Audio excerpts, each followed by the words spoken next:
What is going on, movie meals? Hope everyone's doing really well. Greyhound, Tom Hanks's Battleship World War II movie dropped recently over the weekend, so I figured I could just make you guys a quick review just to give you my thoughts out and my quick reactions to that. I guess it feels like exactly how Tom Hanks would handle a World War II battleship type movie. He's the writer of this movie as well as starring in it, so I think he had a lot of input and say, and he's also a big history buff, if I recall correctly. So he really probably made sure to do his research and know his stuff in order to know the ins and outs of what life was like on those type of battleships during World War II.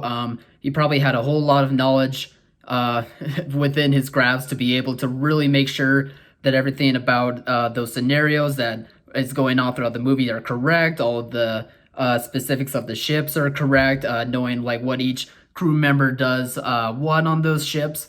And really, that's what this movie kind of is. It really just feels like Tom Hanks is doing his research for learning about battleships in World War II and just kind of was geeking out about it and having a good time being able to play a general that's in a situation like the one shown in Greyhound. And if you come away looking at the movie in that sort of light, then I think you'll have a good time with it. It's not very deep of a movie when it comes to his characters outside of Tom Hanks's character, maybe, but even still, it's not the most deep of stories when it comes to handling characters. But again, though, if you just think of it as Tom Hanks wanting to tell a story about these battleships in World War II and just going along in that aspect, I think you'll come out okay. I think you'll appreciate the hard work they put into writing the script, which is a pretty good script as well. I didn't see any sort of flaws with it at all. Like he was really doing some good stuff when it comes to the writing on it. But if you just come away with in this movie in that aspect, I think you'll be able to have a good time with it for sure.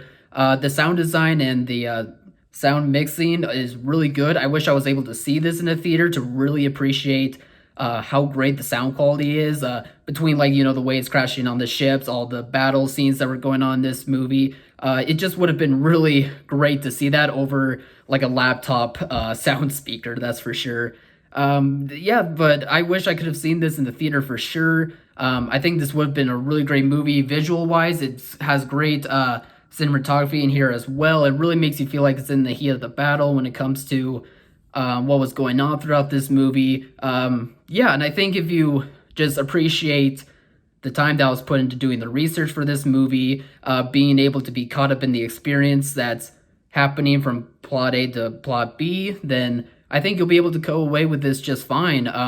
But again, not the deepest of military World War II type movies, but it also doesn't really need to be. It's just for the experience and for knowing what that type of life was like in that time period. And I think if you just base the movie off of that, then you'll have a good time with it just as much as I did. So, yep, just my quick thoughts. Please like, subscribe, share this stuff around as well as our previous videos. And as always, thanks for watching Alex's Mom, and we'll see you later.